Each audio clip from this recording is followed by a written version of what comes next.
everyone, I'm Vanessa Canals and I want to welcome you back to my channel. If you're new here, welcome. Please don't forget to click subscribe on your way out and check out the rest of the library. I come on here every week with a new video on a light technique that I incorporate with my clients or creating something fun to in turn show you. So thank you so much for joining me today.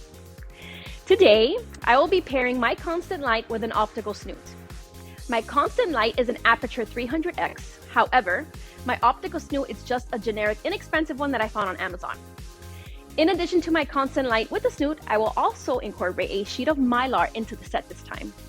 This Mylar sheet will have another constant light shooting directly at it, and that light will bounce back onto the backdrop and cause a beautiful ripple effect. I did use a VFLAT to hold this Mylar in place, but you can use any backdrop stand or any large piece of cardboard to hold it. Let's dive back into the optical snoot for the constant light. Because the Mylar gives a very airy and magical feel to a portrait, I will use a shooting star gobo to match.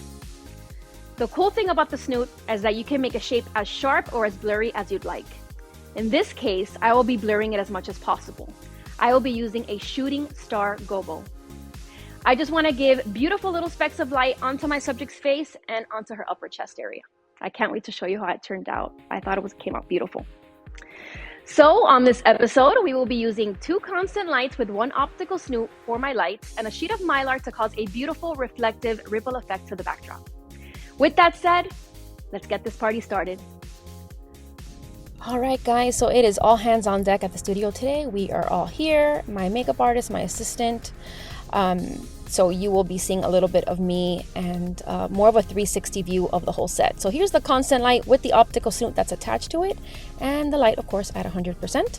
Here is the gobo that's inside the snoot. This is that shooting star one that I had mentioned, and that will be hitting right dead center on her face.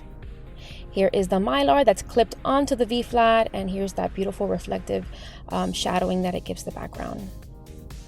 Here is the view from the left side. Here is the constant light hitting onto the Mylar, and that's what in turn gives that beautiful reflective shadow work behind the subject in the backdrop.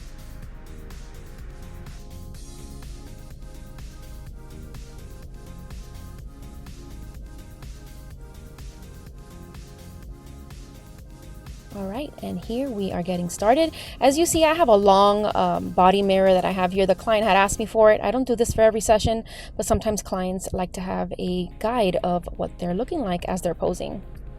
The snoot was adjusted as she was moving around and I was changing her posing, just because it would move off to the side. And of course, with that, you have to make adjustments manually yourself.